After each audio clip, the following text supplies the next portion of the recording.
सभी का जन्म होता है, लेकिन कोई कैसे मनाता है, कोई कैसे मनाता है। हमारी भारतीय संस्कृति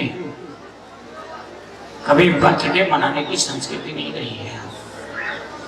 हमारी भारतीय संस्कृति वर्षगांठ मनाने की संस्कृति रही है। पहले लोग न जन्मदिन जानते थे, न वर्षगांठ जानते थे, न जन्म जयंती जानते थे, न बर्थडे जानते थे। लेकिन वर्तमान में सब कुछ जानते हैं।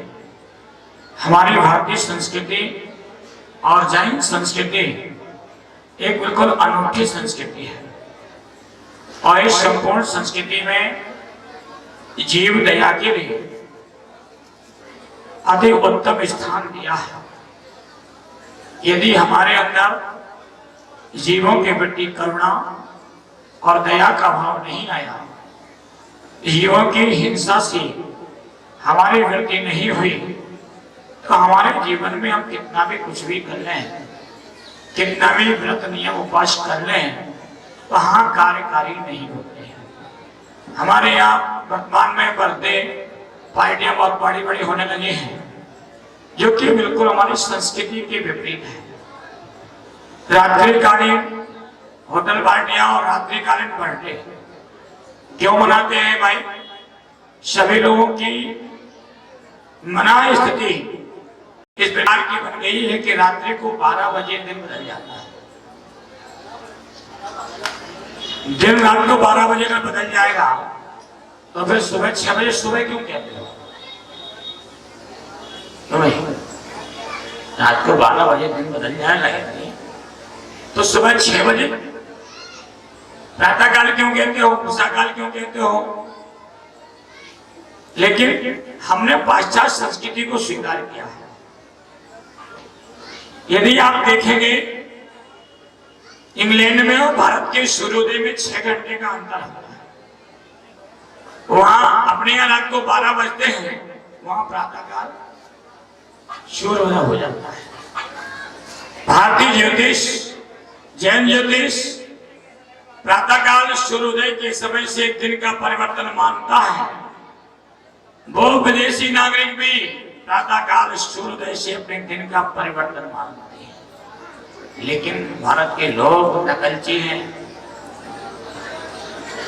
उन्होंने उनकी सूर्योदय को अपने यहाँ की रात में दिन परिवर्तन मान लिया। कभी विदेशी लोगों ने आपके सूर्योदय को अपने यहाँ का दिन परिवर्तन मानने की चेष्टा की है? नहीं की। तो हम लोग क्या करते हैं, रात को 12 बजे जन्मदिन मनाते हैं क्योंकि तारीख बदल गई। लेकिन हमारी ज्योतिष पद्धति रात को 12 बजे दिन परिवर्तन नहीं करता है। वास्तविकता में ये हमारी संस्कृति क्या स्वाध्याय का अभाव है, और स्वाध्याय का अभाव होने के कारण से हम वस्तु स्थिति को नहीं पहचान पाते, समझ पाते कि वस्तु स्थिति क्या होनी चाहिए, जीवन को कैसे आत्मसम्मान को प्राप्त करने के लिए जीना चाहिए। जैन दर्शन में सम्यक और मिथ्यात्व की 2 अवस्थाएं चलती हैं। सम्यक और मिथ्यात्व की दोनों अवस्थाओं में जीव ने चिरकाल से अभी तक केवल मिथ्यात्व का सेवन किया है। मिथ्यात्व की दशा में अधाकरण, अपूर्वकरण, अनिवृत्तिकरण, ये 3 करण होते हैं। जिन 3 करणों की दशा में जब तक जीव की अधाकरण स्थिति चलती रहेगी, तब तक वह जीव सम्यक के समकक्ष नहीं प्राप्त हो सका। अपूर्वकरण की स्थिति भी उसकी चलती रहेगी, तो भी जीव को सम्यक प्राप्त नहीं हो सका।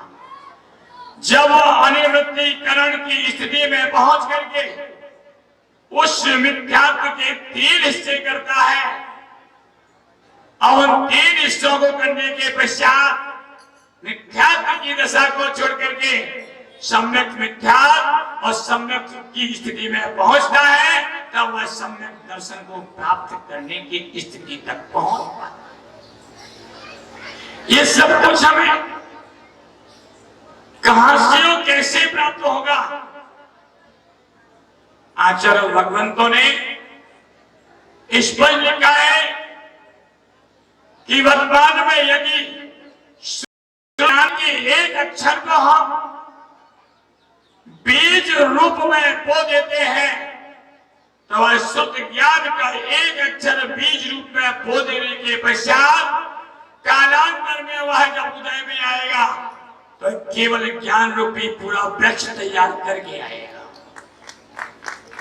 जब तक हमें शुद्ध ज्ञान का एक अक्षर भी हमारे अंतस्थ में नहीं समायोजित है तब तक जीवन की किसी भी दशा को हम वास्तविक वस्तु स्वरूप के अनुसार जी नहीं सकते। बहुत सारे पुरुषार्थ जीवन अनादि काल से किए, लेकिन वह सारे के सारे पुरुषार्थ हमारे व्यर्थ में चले गए। क्यों? इसलिए कि हमने अभी तक शुद्ध ज्ञान का एक अक्षर भी बीज रूप में नहीं बो पाया। बंधो, मैं अभी अनगाल धर्मामृत पढ़ रहा था, उसमें पंडित आचार्य दास जी ने हाँ सुंदर ये बात लिखी कि तुम जितना भी स्वाध्याय करते हो, कई बार लोगों से कहते हैं स्वाध्याय करो, कई बार लोग कहते हैं हमें समझ में नहीं आता हम क्या करें स्वाध्याय। जैन धर्म के साथ इतने बड़े बड़े इतने ऊंचे ऊंचे हैं कि वो हमारे समझ में एक अक्षर भी नहीं आता, तो हम स्वाध्याय करके क्या करेंगे? लेकिन वो कहते नहीं, आपकी समझ में नहीं आ रहा है, कोई बात नहीं, आज नहीं आया। जब तत्संबंधी चर्चा आपकी चल पड़ेगी, तत्संबंधी चर्चा जब आपकी किसी विषय को लेकर के चल पड़ेगी, तब वो वर्तमान में किया गया या भूतकाल में किया गया स्वाध्याय का वह अंश आपको ज्ञान के रूप में उदय में आएगा। और जब वह ज्ञान के रूप में उदय में आया तो ये मान लेना कि कालांतर में कभी ना कभी केवल ज्ञान का अंश हमारे पास प्रस्फुटित होगा ही होगा, उसे कोई रोक नहीं सकता। इसलिए बंधुओं, ये सारी की सारी स्थितियां तो बनती रहती है। अपने जीवन में एक स्वाध्याय की परंपरा, एक स्वाध्याय का भाव, स्वाध्याय का लक्ष्य अवश्य बनाए। बिना शास्त्र स्वाध्याय के हमारे जीवन में वह मिथ्यात्व का अंधकार बना रहेगा। कभी आत्मा को हम प्रकाश नहीं कर सकेंगे। अरे आत्मा को प्रकाशित करना है तो स्वाध्याय तो करना ही होगा। ये जन्म जयंती का प्रसंग मुझे तो कहा जाता है, आजकल चलता है, दुकानों पर चलता है, बाजारों में चलता है, एक के साथ एक चलता है, एक के साथ एक फ्री। तो मैं तो गुरुदेव के साथ फ्री में आ जाता हूं। मुझे अपने लिए कुछ करने की आवश्यकता ही नहीं पड़ती है। जो कुछ भी करता हूं उनके लिए करता हूं, और जब उनके लिए करता हूं तो उनके साथ फ्री में मुझे बहुत सारा मिल जाता है। यानी गुरुदेव के विषय में कहना हम प्रारंभ करें तो इतना सारा है कि भैया 2-4 दिन वैसे बीत जाएगा। एक दिन मैंने रात को 9 बजे से उनके संस्मरणों के विषय में सोचना प्रारंभ किया। सुबह कब हो गई पता नहीं चला,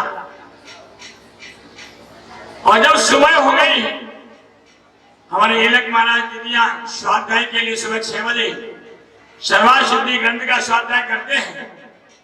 जब ये लोग स्वाध्याय के लिए आ गए और बोले महाराज अभी आप, मुझे पता ही नहीं है कि रात पूरी हुई या नहीं हुई। तो गुरुओं के विषय में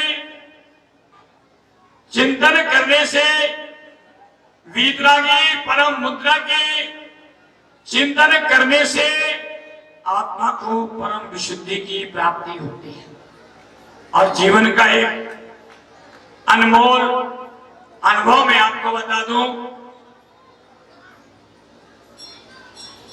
हमारे अपने द्वारा भले ही पंचम काल हो गए, कुछ भी नहीं होता हो, लेकिन जितनी भी निर्ग्रंथ मुद्राएं हैं वह तीर्थंकर अरिहंत भगवंत की मुद्रा है। यदि हमारे द्वारा मन में किसी प्रकार का भी विकल्प उस मुद्रा के प्रति आता है तो उसका फल तो आज भी प्राप्त होता है, उस फल को कोई रोक नहीं होता। इसलिए दूसरे के भाव को सुधारे या न सुधारे, हम अपने भाव को सुधारने के लिए जितना भी सोचे अच्छा सोचे, जितना भी करें अच्छा करें, जितना भी हमारे द्वारा हो दूसरों का अच्छा हो। लोग कहते रहे